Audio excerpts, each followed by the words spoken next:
सब दिशाओं में व्यापक होकर स्थित महाकारुणिक संबुद्धों और बोधसत्वों से अंजलि बांध निवेदन करता हूँ। तो अब यहाँ पर कह रहे हैं कि शरणगमन होने के बाद सभी दिशाओं में जो भी व्यापक स्थित होकर, मतलब हर एक जगह पर, चारों दिशाओं में जब हम लोग प्रार्थना करते हैं ना, कि चारों दिशाओं में जहाँ बुद्ध महाकारुणिक संबुद्ध विराजमान हैं और बोधसत्व हैं, तो उनकी मैं अंजलि बांध करके प्रार्थना करता हूँ, निवेदन करता हूँ। प्रार्थना मतलब निवेदन यहाँ कह रहे हैं, रिक्वेस्ट कर रहा हूँ।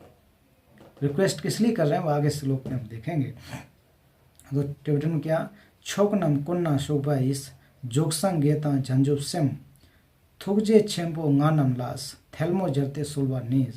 आगे, थोगमा मेदेन खोरवा नेस छेरब दीहम सेंदाप्तुस दाग की मासेल दिखी पास खीदु चलवा नीतानिस तीमुक ठुलबे दा नोंतेस जेसु यिरांग खांग की पास नोंबा थेनी थोंकी नेस संपा थपा गोंडा शख्स। तो ये कह रहे हैं कि देखो कि सभी दिशाओं में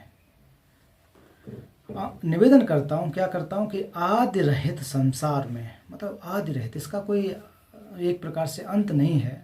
आदि रहित मतलब पहले से, थोमा में पाले, अनादिकाल से, अनादिकाल से, अनादि मतलब एक प्रकार से निगेशन है ना, आदि अनादि, तो रहित लग गया, अनादि कह सकते हैं हम लोग। आदि, आदि रहित मतलब अनादि संसार में, अथवा इसी जन्म में मुझ पशु ने जो पाप किए हैं और कराए हैं।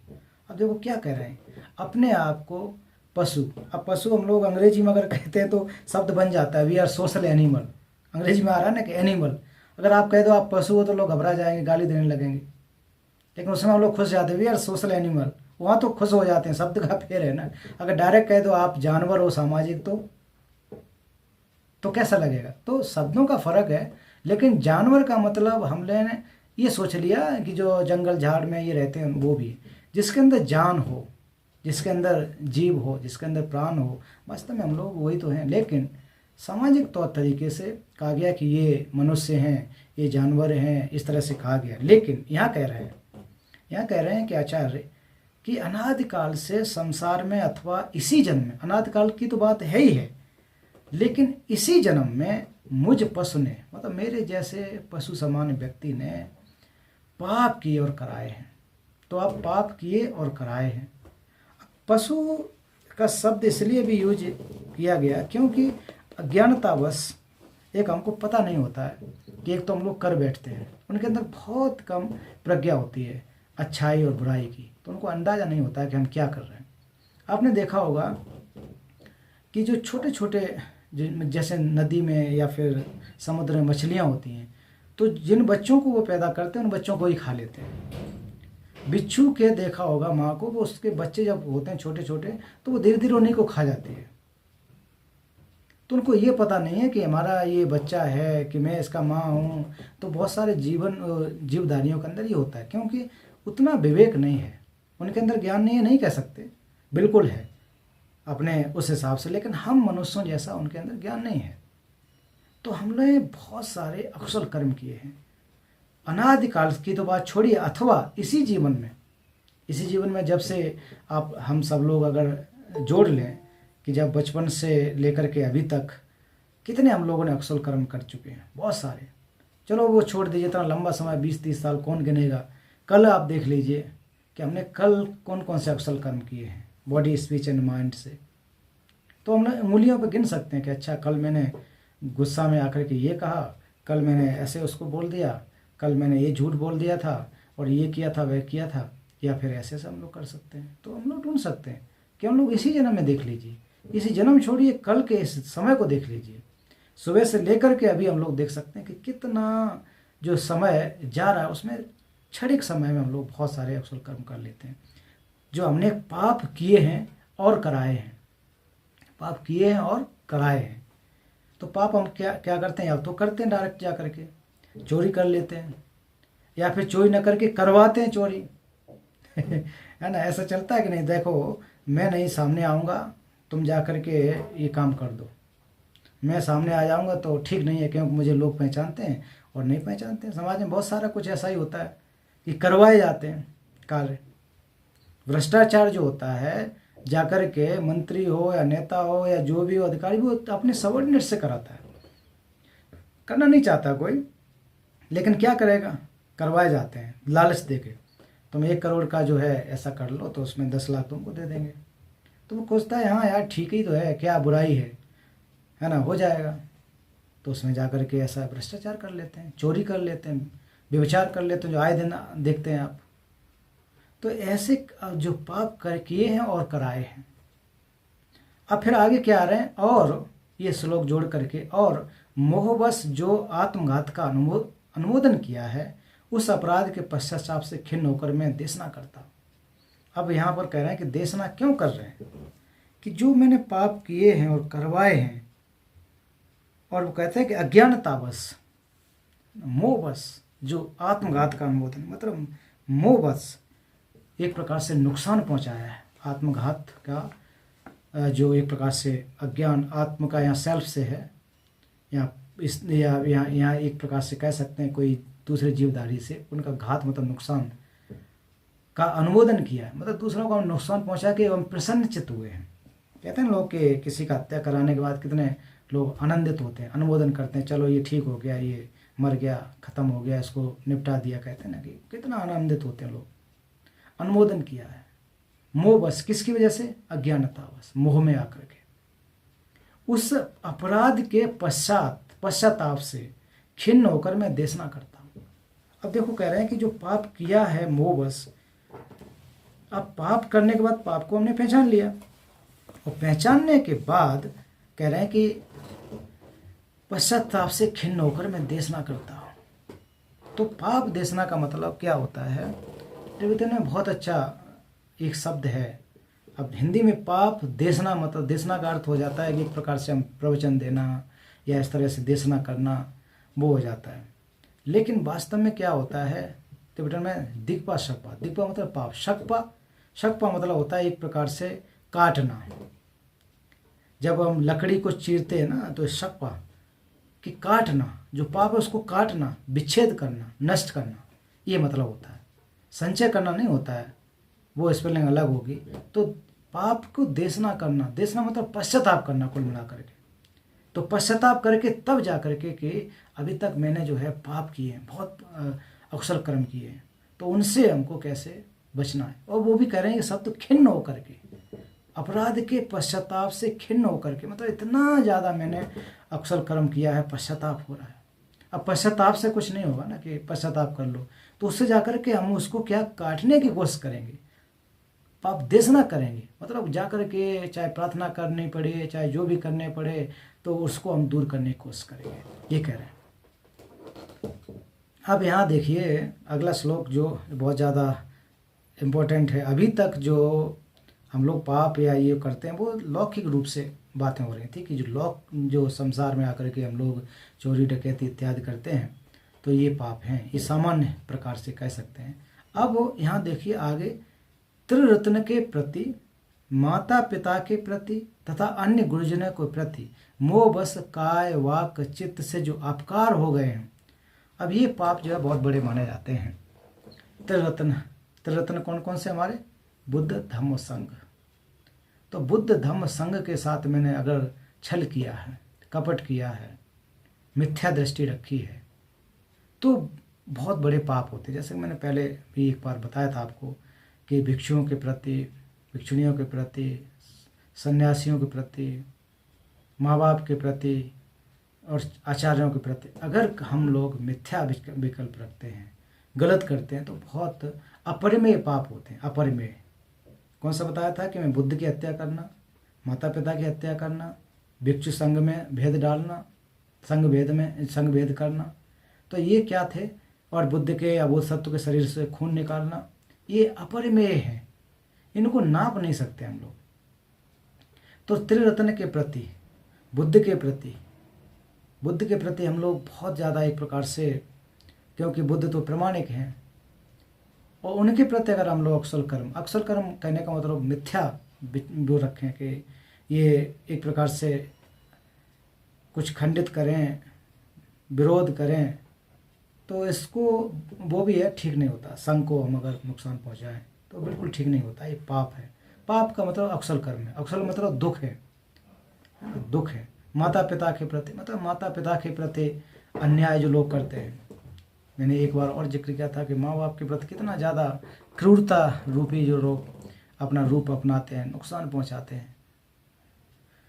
तो हम देख सकते हैं कि माँ बाप बुढ़ापे पे आकर के बहुत ज़्यादा दुख तकलीफ देते हैं, जिन्होंने बहुत ज़्यादा अपकार हमारे लिए किया, बहुत ज़्यादा एक प्रकार से अपने पूरे जीवन को, इतने कष्ट को न्यौछावर कर दिया, खास करके माँ ने।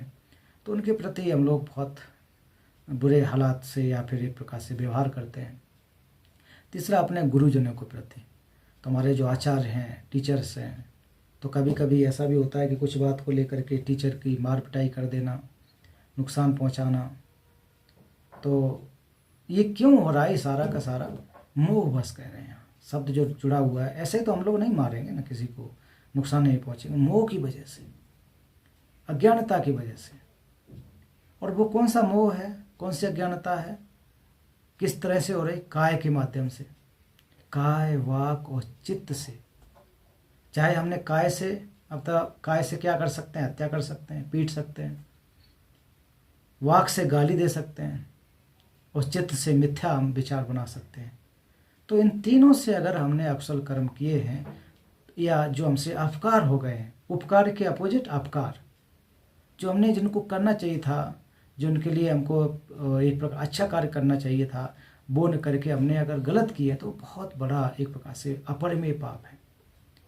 अथवा फिर नीचे वाले श्लोक में कह रहे हैं, अथवा जानबूझकर अनेक दोषों से दूषित मुझ पातकी ने जो दारुण पाप किए हैं, उन सब की देशना करता हूँ। तो कितना बड़ा पश्चाताप कर रहे हैं कि, या फिर अथवा जानबूझकर, या ज्ञान में हो गया हो, भाई मैंने इतना नहीं था, वो भी तो अकुशल कर्म कर लिए, या जानबूझकर अनेक दोषों से दूषित मुझ, मतलब बहुत सारे दोष हैं, उनसे दूषित। तो उससे क्या? मुझ पातकी मतलब मुझ पापी, पातकी मतलब पापी, पापी ने जो दारुण पाप की, दारुण मतलब गंभीर, जो बहुत बड़े पाप किए, गंभीर पाप किए। ऑफ कोर्स जो मैंने बताया अपरिमेय, इसलिए उनको गंभीर पाप कहा जाता है कि अपरिमेय जो पाप किए उनकी सबकी देशना करता हूँ। उन सब के लिए मैं उनको एक पाप देशना करता हूँ, पश्चाताप करता हूँ। और जो अपने इसको शुद्ध करने के लिए कि मुझसे अब ये ना हो, इस प्रकार के मैं जो प्रारंभिक प्रार्थनाएं हैं, जो प्रारंभिक जो हमारी विधियां होती हैं, उसको मैं करता हूं। और पूरा एक प्रकार से शर्मसार हूँ, ऐसा कह सकता हूँ कि आगे से नहीं करूँगा। कैसे इस पातक से निकलूं? पातक मतलब इस समुद्र रूपी, पाप रूपी समुद्र से। अगर समुद्र रूपी माफ कीजिए, पापों का एक समुद्र जैसा हो, बहुत बड़ा समुद्र हो, तो उसमें जाकर के 20 सेंटर में अगर हम फंस जाएं जाकर के, तो जहाँ बहुत तेज़ लहरें चलती हैं, इधर उधर बहा ले जाते हैं, तो उसमें हम कैसे निकलें? अतः हमने जो बहुत ज़्यादा पाप कर लिए हैं, उनसे हम कैसे निकलें? अकुशल कर्म कर लिए, उससे कैसे हम निकलें? इस पातक मतलब पाप को करने वाले को पातक कहा जाता है। पापी खुद को कह रहे हैं कि मैं इस पाप से कैसे निकलूं। तो आचार्य शांतिदेव कह रहे हैं, खुद बोध सक्त होने के बाद भी। तो हम लोग अपने आप में जोड़ें कि हम लोग इस पाप से कैसे निकलें। इतना बड़ा हमने अकुशल कर्म अभी तक कर लिया है। नायक मतलब बुद्ध को कह रहे हैं। नायक मतलब हीरो, वास्तव में हीरो। मैं सदा व्याकुल रहता हूँ, कह रहे हैं कि बुद्ध बोधसत्व, मैं हमेशा परेशान रहता हूँ कि मैंने इतने बड़े पाप कर लिए। होता भी है, देखिए कि सामान्य तौर पर अगर मान लीजिए कहीं हम हत्या करके आ जाएं, तो हम लोग कितने व्याकुल रहते हैं। आसपास दोस्तों से कहते हैं यार कि कब हमको पुलिस पकड़ सकती है, कब अरेस्ट हो सकते हैं, कभी भी हमको पुलिस पकड़ ले जा सकती है। अगर मुझे पुलिस पकड़ ले गए, अरेस्ट हो गए, जेल में रह गए, आजीवन कारावास हो गया, तो क्या होगा मेरे परिवार का? कितना ज़्यादा मुश्किल हालात होंगे। एक छोटी सी कोठरी में जाकर के, अंधेरे में जाके हमको डाल दिया जाएगा। यहाँ इतने इतने बड़े घर में रह रहे हैं, बड़े बढ़िया टीवी लगी है, एसी, कूलर, पंखा, सब कुछ है। अगर हम ऐसे पाप जो हमने अभी कर लिए हैं, हत्या कर दी है, चोरी कर ली, व्यभिचार कर ली, तो हमको जाकर के छोटी सी सेल में रहना पड़ेगा। व्याकुल रहते हैं हम लोग, सदा व्याकुल रहते हैं। फिर जाके वकील साहब से हम जाके पूछेंगे, भाई मुझे है, मैं बहुत परेशान हूँ, कैसे निकलूँगा? तो उनके पास जाऊँगा, कोशिश करूँगा, तो वो भी कहेंगे बाद में जाकर के, देखो ये तो यार ये धारा ये है, इसके तहत आपको इतने साल की सज़ा तो होगी। ये अपना पक्ष रखेंगे, रख पाएँ तो ठीक है, नहीं लेकिन जो जो सत्यता है प्रूफ हो चुका तो फिर तो रोक, ये हमें वकील साहब भी नहीं बचा सकते, जज भी नहीं बचा सकेगा, जो नियम है वो देना पड़ेगा। तो वही कह रहे हैं कि मैं सदा व्याकुल रहता हूँ, पाप रास के छेड़ हुए बिना झटपट मेरी मृत्यु न हो। अभी बहुत सब तो ये कह रहे हैं कि पाप रास के छेड़ हुए बिना मेरी झटपट मृत्यु न हो। कह रहे हैं कि जब तक मैं पापों को नष्ट न कर दूं उससे पहले मेरी मृत्यु नहीं होनी चाहिए। कि मतलब तब तक मैं रहूं कि जब तक ये सारे के सारे पाप नष्ट न हो जाए। तो क्यों कह रहे हैं कि अगर मैं मृत्यु को प्राप्त हो गया तो जो मैंने अभी अकुशल कर्म कर रखे हैं इसका तो रिजल्ट आएगा ही आएगा, और रिजल्ट आएगा तो हम पाप देशना कब करेंगे? इस जीवन तो ये तो जीवन नष्ट हो जाएगा, अगले जीवन का कोई पता नहीं कि हमारा किस जन्म में किस जो है कहाँ पर हम जन्म लें। कुत्ता बिल्ली में अगर जन्म ले लें तो उनके पास वैसे अवसर नहीं है बेचारे, उनके पास तो कोई बताने वाला टीचर भी नहीं है कि जो उनका धर्म का उपदेश ऐसे सुबह सुबह देता हो 7-8 बजे कोई नहीं है। तो वो क्या करेंगे बेचारे, परेशान हम लोग। तो इसलिए कह रहे हैं कि मेरी मृत्यु होने से पहले मैं बच जाऊं, मृत्यु ना हो। कह रहे हैं कि पाप राशि की जितनी हमने राशि मतलब अमाउंट जो हमने पापों का इतना बड़ा एक गठरी के रूप में बांध दिया है, बिना मरे उससे पहले मैं पाप देशना कर लूँ, इतने व्याकुल हो रहे हैं।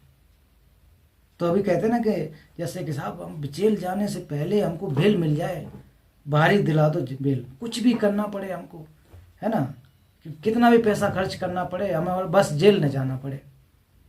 तो कोशिश करते हैं, कभी कभी मिल जाती है चलो, लेकिन वो कहो केस खत्म हो गया, ऐसा तो नहीं, जेल बेल मिल गई, अब तक आप प्रयास करोगे कोशिश करोगे, लेकिन अंत में जा करके तो प्रूफ होगा तो जाना पड़ेगा, इसमें क्या करेंगे, क्षणिक है ना ये छोटी जड़ के लिए। तो उससे पहले कह रहे हैं कि उससे पहले मैं पाप देशना करूं, पाप देशना को कर लूँ जिससे कि हमको नुकसान न पहुंच पाए।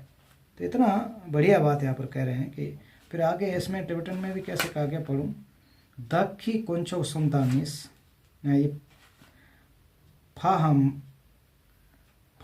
फामा लामा सेंदालास न्योमोंग गोने लोंगा था ये के नन के खाला थांस नेपा दो में क्यों छापेस दीक्षण तक के दीपा खांस। कह रहे हैं कि मेरे पापी जैसे जो भी पाप किए सिंतु में से खीपा देश थामचे टेम्पर नमला सास। फिर दावने दीपा माजांग बर मोंदु गुम्पर गिरदु चीज जीतर दिले ने थर पर न्योरबे छुलकी क्या तो सोल्स। तो ये यही कहा गया कि हाँ कैसे निकलूं मृत्यु न हो जाए। यीतन मेरों छिदानीस छेता मासे मेदोय पेस नाथंग मीना कुन की क्यांग लोपुर छिला ई मेतेंस। अब ये कह रहे हैं कि जो है अगले श्लोक में शीघ्र बचाओ, कह रहे हैं कि भाई शीघ्र बचा लो मुझे। अब ऐसा नहीं है कि तुम एक एक दिन मुश्किल पड़ रहा है कि वकील साहब आज ही दिलाओ मुझे बेल, आज ही बचा लो फांसी से, है ना, शीघ्र बचाओ। कैसे इस पाप से मेरा उद्धार होगा, जो मैंने क्राइम कर लिया है उससे कैसे मैं बच सकता हूँ, कोई रास्ता तो बताओ मुझे, शीघ्र बचा लो। बिना पाप छीड़ हुए मुझे शीघ्र मरना न पड़े। मतलब फिर वही कह रहा है कि बिना पाप को ख़त्म किए हमको मरना न पड़े। ये सोच होना चाहिए कि हम सब का हम लोग प्रयास यही करें कि हमको भवचक्र से मुक्त होना है। तो कितना बढ़िया बात करें कि जो पाप कर लिए वो पाप देशना हम करने, हम लोग पाप देशना तो नहीं करते ना, कितने पाप करते आ रहे हैं। उपोषित जो होता है 15-15 दिन पर, उपोषित इसलिए तो किया जाता है कि हमने जो पाप किए हैं, सोजों जो कहा जाता है भिक्षु लोग के लिए 15 दिन बाद, कि जो भी हमने अकुशल कर्म किए वो जाके कन्फेस करना, पश्चाताप करना। और जो हम गृहस्थों के भी 15 दिन में उपोषित होते हैं, तो उपोषित का मतलब जाके उसमें जाकर वो पाप देशना करना। उपोषित मतलब ये नहीं कि सुबह से लेकर शाम तक खाना ना खाओ, अल्पाहार कर लो, हम उपोषित हैं, वो नहीं है। ज़्यादातर पता नहीं होता ना उपोषित हम कैसे करें, उपासना करें या फिर हम भूखे रह जाएं तब जा कर के शाम को हम साफ खाएंगे, और दिन भर अकुशल कर्म करें तो कोई फ़ायदा नहीं है उससे। अपने आप को नुकसान देना है, शरीर को तपाना है, कष्ट देना है, कोई फ़ायदा नहीं है। खूब भरपेट खाइए दिन भर उपोषित के दिन मेरे हिसाब से, और आप पाप देशना कीजिए, देखो कितना बढ़िया उपोषित होगा। तो ये जो है कह रहे हैं कि मृत्यु ना आ जाए, मृत्यु आने से पहले हमको जो है पाप देशना कर लेना पड़ेगा। तो हम सबको क्या करना पड़ेगा, क्योंकि मृत्यु जो है एक प्रकार से अनिश्चित है। ये यूनिवर्सल ट्रुथ है कि ये अनिश्चित मृत्यु है, तो अनिश्चित होने की वजह से हम लोग हमेशा ऐसे सजग रहें कि कभी भी मौत आ सकती है, कभी भी हमको इस भवचक्र से तो हम लोग नहीं जा सकते हैं फिलहाल मृत्यु होने के बाद, लेकिन ये है कि शरीर को छोड़ना पड़ सकता है। अगर शरीर छोड़ेंगे, मानव रूपी शरीर इतना मुश्किल से जो प्राप्त है, जिसमें हम धर्म का अभ्यास कर सकते हैं, चित्त तो हमारा रहेगा, उसकी संतति होगी, लेकिन कोई निश्चित नहीं है कि मानव जीवन हमको प्राप्त हो। इसलिए शीघ्र मुझे न मरना पड़े। ये कह रहे हैं कि तुरंत जो है पाप का छीड़ कर दूंगा, नष्ट कर दूंगा। एक मृत्यु विश्वासघाती है, मतलब मौत जो है ना, कह रहे हैं कि विश्वासघाती है, विश्वासघात करती है। हम लोग इस पर रिलाई नहीं कर सकते, भरोसा नहीं कर सकते। ये ट्रुथ है, ये कड़वा सत्य है। जिस पर हम भरोसा नहीं कर सकते वो हमारी मौत है। अभी हम पढ़ा रहे हैं आपको, आप सुन रहे हैं, अगला जो है सांस आए कि ना आए कोई पता नहीं, भरोसा है ही नहीं। ये यूनिवर्सल ट्रुथ है, हम हमारे साथ भी है, आपके साथ भी है। लेकिन हम लोग क्या मान लेते हैं कि हम तो परमानेंट हैं, रहेंगे। अभी तो क्या हुआ, इतना ही वर्ष हुआ, अभी तो क्या हासिल नहीं किया है। तो कोई ज़रूरी नहीं है कि ये मतलब हम नित्य रहने वाले हैं। सबसे आत्मघाती है, विश्वासघाती है, जिसको विश्वास नहीं किया जा सकता है, वो हमारी क्या है कि जीवन है। मृत्यु कभी भी आ सकती है, हम इस पर भरोसा बिल्कुल नहीं कर सकते। कोई गारंटी नहीं दे सकता इस दुनिया का। कोई भी भगवान आ जाए, बुद्ध आ जाए, कोई भी आ जाए, और वो हमको ग्रांटेड कर दे कि आपकी मृत्यु नहीं होगी, संभव नहीं है। वो तो जाना ही जाना है। जो शरीर जो हमको जो शास्त्र शरीर मिला है वो तो नष्ट होगा ही होगा, नश्वर है। क्योंकि सारी की सारी चीज़ें नश्वर हैं। बुद्ध ने कहा सब्बे संखारा अनिच्चा, कि जितने भी संस्कृत धर्म हैं अनित्य हैं। संस्कृत मतलब जोड़ करके इंटरडिपेंडेंट चीज़ें हैं, वो सारी की सारी नश्वर हैं। जब सारी की सारी चीज़ें नश्वर हैं तो हमारा शरीर कैसे परमानेंट रह सकता है? ये भी तो नश्वर है। तो इसलिए कह रहे हैं मौत जो है विश्वासघाती है। ये जीवन कभी भी छोड़ के जा सकती, कभी भी हमको धोखा दे सकती है, कभी भी हमको जाना पड़ सकता है। यह कभी नहीं दिखती कि क्या किया गया और क्या नहीं। यह कभी नहीं देखती कि क्या किया गया क्या नहीं किया गया। मौत जो है अजीब है। वो ये नहीं देखेगी कि आपने कितने साल तक अभी धर्म का अभ्यास कर लिया, कितने आपने समाधि लगा ली, कितनी विपස්සना आपने ज्वाइन कर लिए, कितने अच्छे पोजीशन पर पहुंच गए, आपने कितने महल बना दिए, आपने कितना पैसा इकट्ठा कर लिया। कभी नहीं देखती है। ये ट्रुथ है। ये कभी नहीं देखती क्या कर लिया और क्या आपका रह गया। ये नहीं देखेगा अभी तो 12th किया है, या अभी तो हमने MA किया है, या अभी पैदा हुए हैं, एक ही दिन तो हुआ है, अभी क्यों से मृत्यु आ जाएगी, कोई पता नहीं है। बहुत सारे आप देखें, हम सब लोग देखते हैं जीवन में घटित होता है। बच्चा गर्भ से आते ही मृत्यु को प्राप्त हो जाता है। उसने क्या, अब कहते नहीं बेचारा देखो अब मृत्यु है, कोई विश्वास तो नहीं कर सकते हैं कि कब जाना पड़ जाए, कब होगा, कब जो है पूरा हो गया। तो ये कह रहे हैं कि बहुत विश्वासघात करने वाली है। पूरा 9 महीने तक, 10 महीने, जो भी समय लगता है 9 महीने का जो, तो उसमें एक उम्मीद लेकर के गर्भ से बाहर आएगा, तब ऐसा करेंगे, वे करेंगे, ये करेंगे, ये सारे कपड़े, ये सारी व्यवस्था, इतनी सारी खुशियाँ, लेकिन पैदा होते ही मृत्यु हो सकती है, या फिर दोनों की मृत्यु हो सकती है। माँ की मृत्यु हो जाती है, बच्चा बच जाता है, बच्चे की मृत्यु हो जाती है, माँ बच जाती है, दोनों ही मृत्यु को प्राप्त हो जाते हैं। तो ये देखिए कितना वो घटित होता है। तो ये चीज़ों को हमको हमेशा ध्यान में रखना पड़ेगा। हम कितने भी अपने आप को सूरमा क्यों न समझ लें, लेकिन इस चीज़ से हम लोग को हम हरा नहीं सकते, इसको मृत्यु से बिल्कुल नहीं हरा सकते। दुनिया की कितनी भी बेहतरीन दवा क्यों ना आ जाए, वो कहे कि हमको मृत्यु से रोक दे, बिल्कुल नहीं रोक सकता। हो सकता है कुछ दिन टाल दे, कुछ वर्षों टाल दे, हमारे लंग्स खराब हो गए तो लंग्स को रिप्लेस कर दे, हार्ट को रिप्लेस कर दे, लेकिन कहो कि शरीर को वो पूरा रखे रहे, हमेशा चलाते रहे, ऑर्गन्स को चलाते रहे, संभव नहीं है। क्योंकि वो हेतुओं से मिलकर बने। क्यों नष्ट हो रहे? हेतुओं से मिलकर बने, एटम से मिलकर बने हैं। अगर हेतुओं से तो उसका भी एक लाइफ है, डिजनरेट होंगे। डिजनरेट होना है तो निश्चित रूप से नष्ट होंगे। तभी बुद्ध कहते हैं ना, सब्बे संखारा अनिच्चा, ये बात को हमको हमेशा याद रखिए कि सभी संस्कृत धर्म अनित्य है, कभी हम लोग भरोसा नहीं सकते। इसलिए कभी भी ज़्यादा हाय तौबा मत मचाइए हम लोग कि आप ये रह गया, ये करना है। तो ठीक है, जो अभी हम लोग कर पा रहे हैं पूरे शिद्दत के साथ अगर कर लें तो वो ज़्यादा जीवन सार्थक है। पास्ट में या भविष्य में उसमें हम लोग ज़्यादा पढ़े रहते, उससे में जाकर अभी जो हम लोग अभी अध्ययन कर रहे हैं कि पाप देशना अगर कर सकें धार्मिक रूप से तो पाप देशना को करें, क्योंकि पता तो नहीं है कि हम लोग को कब मौत आ सकती है। इस अकस्मात गिरने वाली गाज के रहते स्वस्थ या अस्वस्थ होने का भरोसा ही क्या है। कह रहे कि हम बहुत स्वस्थ रहें या अस्वस्थ हैं, जिम जाते हैं हम लोग, कितना मेहनत करते हैं, पसीना बहाते हैं, क्या क्या करते हैं कि हम पूरा दिखना चाहते हैं। तो कह रहे हैं ये सब चीज़ें फालतू की चीज़ें हैं दर्शन के हिसाब से। पहले से ही कम खाओ, पहले से ही थोड़ा सा करो तो क्यों जाना पड़ेगा। और ये अचानक आने वाली चीज़ें हैं, अचानक कहने गाज मतलब क्या होता है, गाज जो बिजली तड़पती है ना, अचानक गिरती है, उसका टाइम फिक्स थोड़ी नहीं कि आज जो है 2 बजे आएगी कि 3 बजे वो बिजली गिरेगी, आकाशीय बिजली, पता नहीं, वो कभी भी गिर सकती है ना, उसका कोई टाइम फिक्स नहीं। अगर जब गिरेगी तो सारा का सारा नष्ट कर देते हैं। तो स्वस्थ या अस्वस्थ होने का भरोसा ही क्या। तो हम लोग कैसे कह सकते हैं, भरोसा कैसे कि हम स्वस्थ रहेंगे तो मौत नहीं आएगी। ये कह रहे हैं कि हम भरोसा कैसे दिला सकते हैं कि हम बहुत हष्ट पुष्ट हैं, बहुत अच्छे हेल्दी हैं तो हमारी मौत नहीं आएगी, या जो बीमार हैं उनकी मौत जल्दी आ जाएगी। नहीं कह सकते हैं। अस्वस्थ अस्वस्थ से ज़्यादा फर्क नहीं पड़ता है।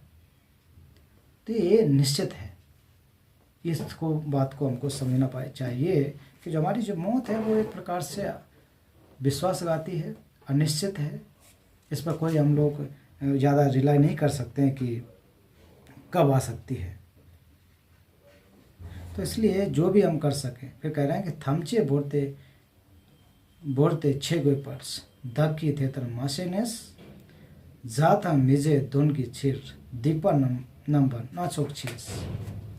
अब इसी क्रम में देखिए अनित्यता को बारे में बता रहे हैं कि अनित्यता को और यहाँ थोड़ा सा एलोबरेट करके, दोनों मतलब दोनों कौन सी, प्रिय और अप्रिय। तो हमारे बहुत सारे प्रिय होते हैं, अप्रिय होते हैं।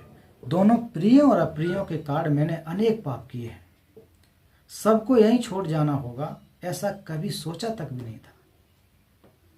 ये लाइन जो है हमारे कितना मतलब अपीलिंग है, इतना लाभदायक है कि हम जो अकुशल कर्म करते हैं वो सच बात तो यही है कि प्रियजनों की वजह से या अप्रियजनों की वजह से, जिनको हम बहुत पसंद करते हैं कि मैं और मेरा, तो उनको लिए प्राप्त करने के लिए हम अकुशल कर्म करते हैं कि ये जो पैसा लेकर के, ये हम भ्रष्टाचार करके तो हमारे परिवार के, कहते हैं ना कि 7 पीढ़ी जो है ठीक हो जाएंगे।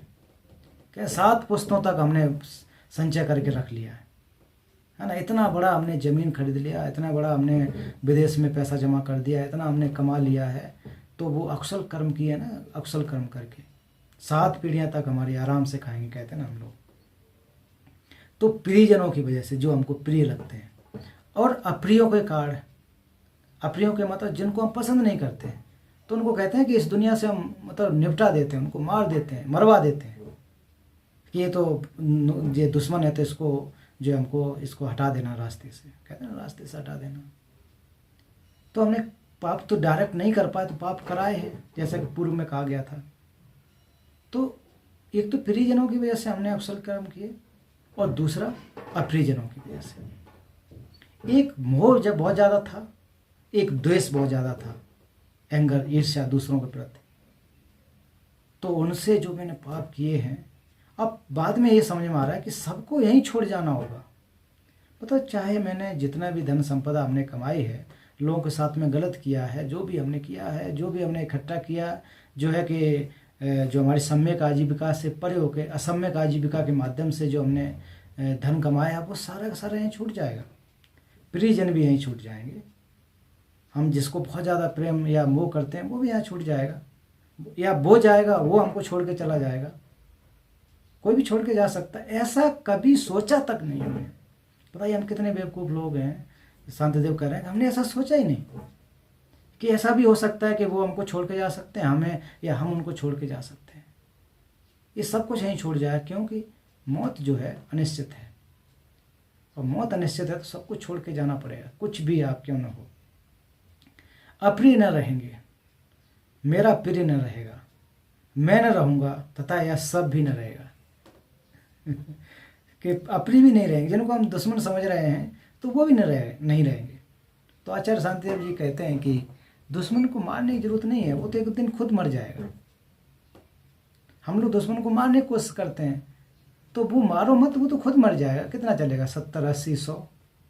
लेकिन अंदर का जो दुश्मन है, राग द्वेष मोह, इसको मारिए, जो हमेशा साथ चलता है। कहीं भी जाएं आप, या हम कहीं भी जाएं, सोते जागते कुछ भी, अंदर का जो दुश्मन है, जिसको 3 पॉइजन्स, 3 जो शत्रु कहे गए हैं, राग द्वेष मोह, इसको हमको हटाना पड़ेगा।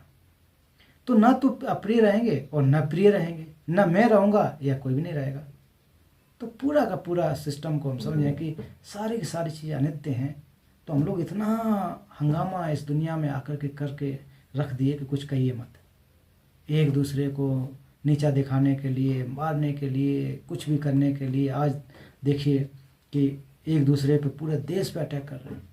अरे भाई, मिट्टी ज़मीन पे अटैक नहीं हो रहा है, मनुष्यों पे, जो मनुष्य जाति है उस पर अटैक होगा। तो ऐसे पागल लोग हैं, इनको पता ही नहीं है। वो लग रहा है कि मैं परमानेंट हूँ, मैं जो है, हमारा देश जो है नित्य रहेगा, बाकी का कुछ नहीं होगा। और वैसे ही परम पावन दलाई लामा जैसे जो संत पुरुष, वो कहते हैं कि नहीं, हमको जो है इस दुनिया से हथियारों को हटाना है। हमें इस दुनिया में करुणा मैत्री की आवश्यकता है, जो सार्वभौमिक लोगों का लाभ कर सकता है। ये चीज़ें हमको चाहिए, हथियार नहीं चाहिए। अगर ऐसे सभी राष्ट्राध्यक्ष बन जाएं, तो वो उस दुनिया में जो विश्व शांति की हम लोग बात कर रहे हैं, तो वो वास्तविक स्थापित हो सकती है। नहीं तो ये सिर्फ बकवास वाली बातें होंगी, बड़े बड़े मंच से, पीस इन द वर्ल्ड, ये फलाना फलाना, ये कुछ नहीं। और मुझे लग रहा है जो ज़्यादा पीस वगैरह की बात करते हैं, वही ज़्यादा अशांति फैलाते हैं, है ना। मतलब दमन करके, दूसरे को दमन करके, तुम अगर अपने देश में शांति नहीं करोगे, हम तुम्हारे यहाँ बम डाल देंगे, भाई शांत रहो। जबरदस्ती कैसे आप शांत कर सकते किसी को? तो रो के, अगर कोई रो रहा है, चिल्ला रहा है, तो उसको आप पीट के कहो शांत कर दो, तो वो चिल्लाएगा ना। वो भाई चलो थोड़ी देर के लिए रुक जाएगा, फिर वो चिल्लाएगा, वो फिर उसका बदला लेगा जा करके। तो ये कहना है कि कैसी स्थिति हमने बना रखी है। जिसका अनुभव होता है, उस वस्तु का स्मरण होता है, अतीत स्वप्न के अनुभव के समान फिर नहीं दिखाई पड़ता। कह रहे हैं कि ऐसे समय में जब मौत की तरफ जाते हैं, जिस चीज़ का अनुभव होता है, उस वस्तु का स्मरण होता है। कि मतलब हम सब चीज़ों को याद करते हैं, अरे ये छूट जाएगा, ये छूट जाएगा, वो चला जाएगा, वो रह गया, ये भी ले जाना है। वो हमेशा याद आता रहता है ऐसे समय में। अतीत स्वप्न के अनुभव के समान फिर नहीं दिखाई पड़ता है। फिर बाद में जो, जैसे कहते हैं, जो बीता हुआ समय फिर अतीत स्वप्न के जैसा हो जाता है, अनुभव के समान फिर नहीं दिखाई देता है। जब मौत को प्राप्त हो जाते हैं, फिर ये चीज़ें हमको दिखाई प्राप्त नहीं हो पाती हैं। तो इसलिए कह रहे हैं कि जो छूट जाता है तो वो छूट जाता है। मृत्यु के बाद ये सब चीज़ें दिखाई नहीं देगी, क्या है, क्या हमने अकुशल कर्म किया, उसको हमको पाप देशना करना, ये हमको पता नहीं लगेगा बाद में। तो अभी जब इस जीवन में जी रहे हैं, तो उसमें अपने अनुभव के समान उसको दूर करने की कोशिश करना चाहिए, नष्ट करना चाहिए। कह रहे हैं ना, ये फिर मिलम यम सुम न्योवासीस वो खांदा खांग चेनास थे दे ठेम्पे युल्द ग्यूस देवा थम चे थोंग ग्यूस रेसिक सोन चे धेनी लास जाता मिजा दुमा देश देदा दोंदो छे बे दिक्स मिसे खांग की दुन्ना नेस। कह रहे हैं कि अब यहीं रहते रहते, अब हमको क्या करना है कि यहीं रहते रहते अनेक प्रिय और अप्रिय चले गए, पर उनके निमित्त जो पाप किया गया वह घोर रूप से आगे खड़ा है। कह रहे हैं कि उनके निमित्त मतलब उनके लिए, कि यहीं रहते रहते अनेक प्रिय चले गए। देख लीजिए हम लोग, हमने अपने प्रिय, अगर मैं उदाहरण दूं तो मेरे पिताजी बहुत प्रिय थे, मेरी माताजी, तो मेरे देखते देखते चले गए, कुछ भी नहीं कर पाए, हम दबा भी नहीं दे पाए, वो भी नहीं करा, देखते देखते चले गए, है ना। प्रिय अप्रिय बहुत सारे ऐसे गुजर जाते हैं, बहुत सारे मित्र गुजर गए, अच्छे अच्छे लोग गुजर गए, देखे आंखों के सामने। और जो उनके जो निमित्त हैं, जो पाप किया, वह घोर रूप से आगे खड़ा है। तो कह रहे हैं कि जो मैंने उनके लिए पाप किया, अगर मान लीजिए मैंने अमुक व्यक्ति के समय उनके लिए पाप किया कि मैं ये चोरी करके ये कर रहा हूँ, तो मैंने पाप कर लिया उनके लिए, लेकिन वो तो चले गए, अब मेरे पास जो पाप मैंने किए हैं तो उन पापों को मैं कैसे करूं, किस प्रकार से लेकर के चलूं, इन चीज़ों को हमको समझने की जरूरत है कि जो निमित्त है वो हमारे सामने घोर पाप खड़े हुए हैं, आगे खड़े हुए हैं। इस प्रकार का तो हमने सोचा ही नहीं कि जो अप्रिय चले गए। तो हम लोग को ये हमेशा याद रखना चाहिए कि आगे भी ध्यान रखना चाहिए कि किसी भी प्रकार से हम अकुशल कर्मों को न करें। तो फिर आगे कह रहे हैं कि मैंने नहीं सोचा कि मैं इस तरह क्षण भर का मेहमान हूँ। राग, द्वेष और मोह बस मैंने अनेक प्रकार के पाप किए हैं। तो कह रहे हैं कि मैंने कभी सोचा ही नहीं था, है ना। इम्परमानेंट की अगर बात करोगे तो मैंने कभी नहीं सोचा कि मैं इस तरह क्षण भर का मेहमान हूँ। हम लोग को ये लगता है कि हम तो बहुत लंबे समय तक रहने वाले लोग हैं, बहुत जीवन हमारा चलने वाला है। तो यहाँ मिस्टेक है, राग लिख गया, राग है ये। राग मतलब अटैचमेंट, द्वेष एक दूसरे पर से घृणा, एक प्रकार से गुस्सा, और मोह मतलब चीज़ों को एक प्रकार से अज्ञानता, जैसे मोह की वजह से, अज्ञानता की वजह से मैंने अनेक प्रकार के पाप किए हैं। हमको पता ही नहीं था कि हम ये भी सब चीज़ें हैं, कि हम तो थोड़ी देर के लिए, हम तो ये मान रहे थे हम 1000-2000 साल रहेंगे, या मतलब अनंत काल तक रहेंगे, है ना। इसलिए हमने जो है बहुत घोर पाप कर लिए। किसके वजह से? राग, द्वेष, मोह की वजह से बहुत सारे पाप कर दिए। दिन रात निरंतर आयु का व्यय बढ़ता जाता है, पर आय कहीं इसे नहीं होती। क्या कह रहे हैं?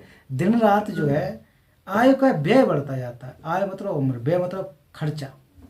तो दिन रात क्या हमारी उम्र खत्म हो रही है, लेकिन आय मतलब आमदनी, आमदनी कहीं से नहीं होती।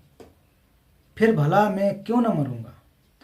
तो कह रहे हैं आमदनी का अर्थ, कहने का अर्थ है कि हम लोग जो कोशिश कर रहे हैं, प्रयास कर रहे हैं कि इससे हमको लाभ मिल जाए। उम्र तो घट रही है, खत्म हो रही, लेकिन जो पुण्य का संचय करने का या फिर पाप देशना को करने का कहीं से भी हमको लाभ नहीं हो रहा है, कोई फायदा नहीं, कर ही नहीं पा रहे हैं, इतना समय फास्ट गुजर रहा है। फिर भला मैं क्यों न मरूंगा। तो जब हमको कोई लाभ ही नहीं हो रहा है, पाप देशना भी नहीं कर पा रहे हैं, तो फिर क्यों नहीं मैं मरूंगा। फिर तो निश्चित रूप से मौत आएगी आएगी, रोक ही नहीं पाएंगे, क्योंकि दिन रात ये भाग रहा है, ये दिन रात चला जा रहा है।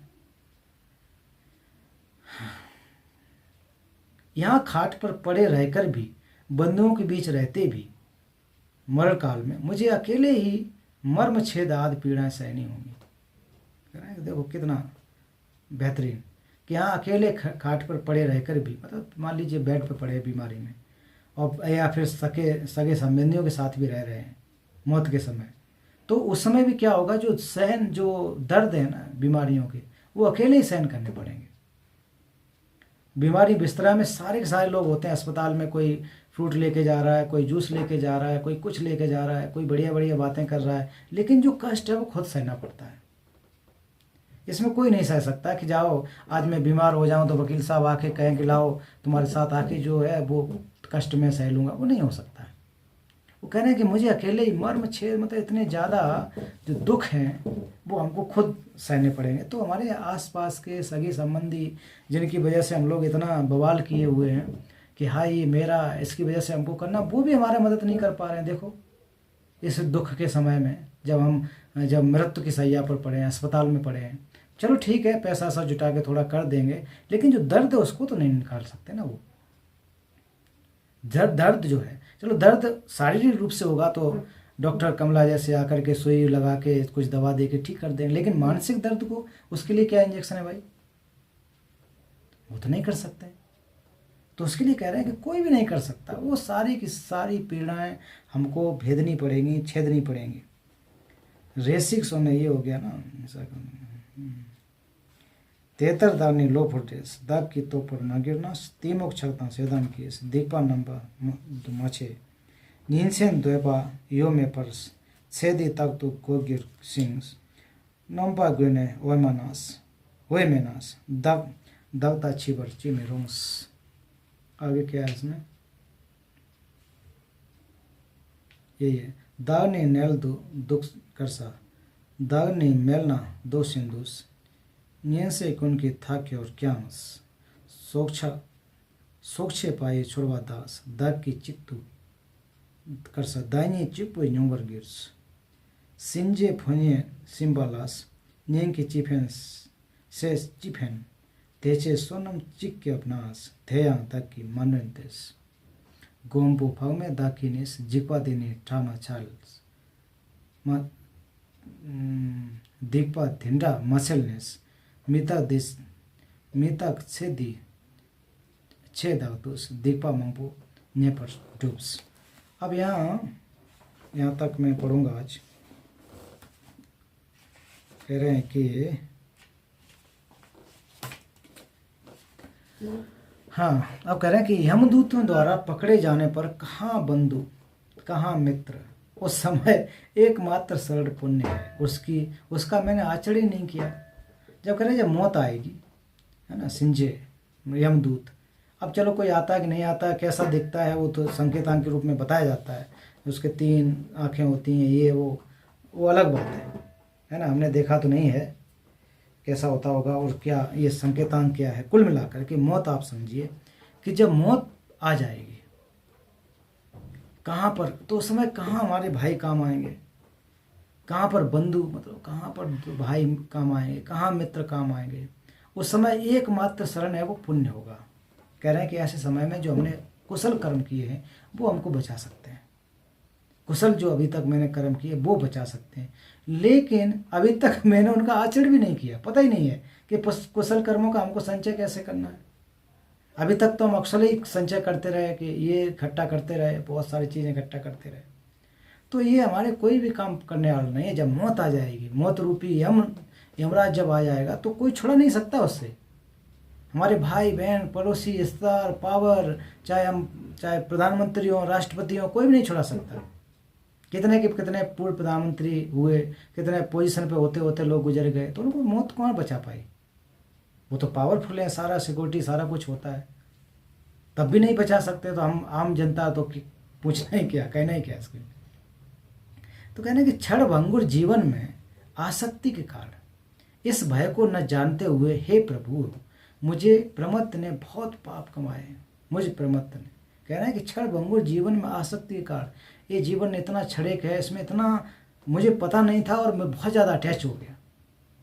इस भय को न जानते हुए, तब मैंने शुरुआत में कहा ना कि हम लोग शरणगमन क्यों जाते हैं, कि भवचक्र के जो दुख हैं उसको पहचानें। जब तक हम भवचक्र के दुखों को नहीं पहचानेंगे तब तक हमको लगेगा हम परमानेंट हैं। इसलिए भवचक्र के दुखों को पहचानना कि हमारा जीवन भी जो है अनित्य है, क्षणभंगुर है, एनी टाइम जो है नष्ट हो सकता है। क्षणभंगुर मतलब फ्रेजाइल, टूटने वाला। जब हम लोग जहाज में जाते हैं तो कहते हैं कि साहब इस पर टैग लगा दो, टूट जाएगा, फ्रेजाइल है। लेकिन हम अपना कहीं टैग लगवाते नहीं, कहते हैं कि ये तो परमानेंट है ना। तो सबसे ज़्यादा फ्रेजाइल या क्षणभंगुर तो ये है ना, जो भी शरीर को अगर कहो, इस शरीर की बातें हो रही, जीवन की बातें आ रही, क्षणभंगुर जीवन में आसक्ति के कारण, तो इतना छोटा सा जीवन, उसमें इतना ज़्यादा अटैचमेंट, इस भय को न जानते हुए, मुझे पता नहीं था कि क्या नाम ऐसा भी, ये मुझे भय पता भी नहीं था।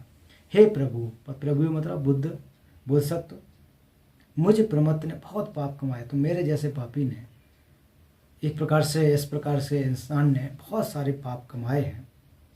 आज अंग छेद के लिए ले जाए जाने वाला व्यक्ति भी डर के मारे सूख जाता है, उसे प्यास लगती है, उस दीन दृष्टि को जगत कुछ और दिखाई देता है। तो मतलब अंग छेद, अगर मान लीजिए यहाँ पर ले जाया जाए कि तुमको ले जा करके अब है आपके हाथ पैर काटेंगे, तो देखो हम लोग घबरा जाएंगे, हम ही घबरा जाएंगे, हम लोग क्या, मतलब कोई भी घबरा जाएगा, कहना बहुत डर की वजह से परेशान, गला सूख जाएगा, गला सूख जाएगा, परेशान है कि अब जो है हमारा क्या हाल होगा। जब किसी को फांसी दी जाती होगी, अब तुमको फांसी देना, तो देखो क्या हाल होता होगा, गला सूखता होगा, पसीने आते होंगे, क्या क्या होती होगी, प्यास लगती होगी। और उस दीन दृष्टि को जगत कुछ और नहीं दिखाई देता, उस समय हमको कुछ भी दिखाई नहीं देता। एक प्रकार से आँख के सामने अंधेरा छा जाता है, कुछ नहीं दिखाई देता जब हमको ऐसी स्थिति में लाया जाए, मतलब कि अब मृत्यु की तरफ जाना है। अब यमराज ने आपको पकड़ लिया कि चलो अब आपको मौत जो देनी है, तो फिर कुछ भी दिखाई नहीं देगा, एक प्रकार से हमारे सामने अंधेरा छा जाएगा।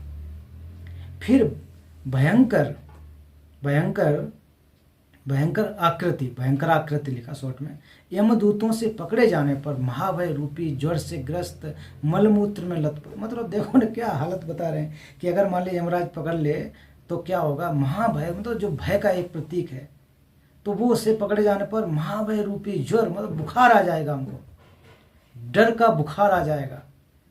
तो हमारा कहते हैं ना कि मलमूत्र वो निकल पा उससे उसमें निकल जाएंगे, हमारा जो टॉयलेट वगैरह सब कुछ कपड़े में ही हो जाएगा। इतना बड़ा डर आ जाएगा हमारे अंदर कि अगर हमको ले जाया जा रहा है, मृत्यु की तरफ जा रहे हैं। और मौत की तरफ जब मौत को प्राप्त होते हैं तो उस समय भी वाकई डर होता है कि मौत का डर जो है बहुत ज़्यादा खतरनाक होता है। उस समय कितना डर आता है, ये छूट जाएगा, वो छूट जाएगा, अब मैं चला जाऊँगा, मेरा शरीर चला जाएगा। तो लोगों के बहुत बुरे हाल हो जाते हैं ना, बहुत ज़्यादा बुरे हाल होते हैं एक सच्ची मौत होने पर। तो कौन साधु इस महाभय में मुझे शरण देगा, यह सोचते हुए कातर निगाहों से चारों दिशाओं में शरण खोजता। देखो आगे लाइन पे ना क्या कह रहा है कि ये सारी की सारी चीज़ों को, भवचक्र के दुखों को समझा कि कौन साधु इस महाभय में मुझे शरण देगा, भाई मुझे कौन बचाएगा। यह सोचते हुए कातर निगाहों से, कातर मतलब बहुत एक इच्छा के माध्यम से, बहुत ही कोई उम्मीद की निगाहों से मैं क्या कर रहा हूँ, देखता हूँ कि मुझे जो है चारों दिशा में कोई शरण मिल जाए। तो शरण गमन कहने का ये अर्थ है कि हम शरण गमन किस लिए जाते हैं, भय को जान करके, कि जिस दिन हमारे अंदर भय आ जाएगा। इससे इन श्लोक 46 तक मैं यहाँ रोकता हूँ, उससे पूर्व में देखिए कि कितने भय, कैसे कैसे इस जीवन के हमारे भय है। जिस दिन इस भय को हम समझेंगे उस दिन वास्तव में हम सच्ची शरण खोजेंगे कातर निगाहों से। उस दिन हम लोग शरण खोजने लगेंगे कि चारों दिशाओं में शरण हम खोजेंगे। अभी हमको एहसास ही नहीं है, कोई फर्क नहीं पड़ रहा है कि हमें क्या है क्या नहीं है, हम नित्य मान बैठे हैं, परमानेंट मान बैठते हैं। जिस दिन जान ले, भगवान बुद्ध ने कहा कि सभ्य सच्चा जो संखारा निच्चा, जिस दिन जान जाएंगे उस दिन हम लोग भी कातर निगाहों से शरण की खोज करेंगे। तो ये अर्थ है कि शरण गमन क्यों जाना चाहिए, ये क्यों मतलब है, ये शरण गमन के अंदर आने वाला ये पाठ था। तो मैं आज यहाँ पर समाप्त करता हूँ। आप सभी का बहुत बहुत धन्यवाद। और आज क्वेश्चन सेशंस नहीं करेंगे, अगले दिन करेंगे, टाइम भी काफ़ी हो गया। तो बहुत बहुत धन्यवाद सभी का। जो भी आज हमने पुण्य का संचय किया है और उस पुण्य का अर्जन वो सभी जीवधारियों के हित के लिए, सबको लाभ हो, इस प्रकार की हम लोग परिणामना करते हैं, इस प्रकार का एक प्रकार से विचार बनाते हैं। और आज जो एक प्रकार से कहते हैं कि हमको हिला देने वाली जो बातें हुई, कि हमको सोचने पर जो मजबूर कर दिया कि वास्तव में कितना हम एक प्रकार से अज्ञान है, जो सही चीज़ को हम लोग समझ ही नहीं पाते हैं, अज्ञानता बस क्या क्या करते चले जाते हैं। तो थोड़ा सा हम लोग रिफ्लेक्ट करें, बाद में जा कर के आप लोग फिर इसको जब मौका लगे तो पढ़िएगा इस किताब को, जिन श्लोकों को फिर चिंतन कीजिए, तो ज़्यादा लाभदायक हो सकता है। और बार बार हमको स्मृति कराएगा, रोज़ हमको याद दिलाएगा कि ये भवचक्र का जो डर है वो कितना ज़्यादा है। वो केवल बुद्ध और बोधसत्व तो कहे गए ऐसा नहीं है, ये हम सब के अंदर है। और हम सब का उद्देश्य है कि सारे सारे भय से मुक्त हों। भय से मुक्त होने मतलब निर्वाण की प्राप्ति हो और परम सुख की प्राप्ति करें, बुद्धत्व की प्राप्ति हो। तो इस प्रकार की भावना के साथ यहाँ पर हम लोग समाप्त करते हैं। आप सभी को नमो बुद्धाय। साधु साधु साधु।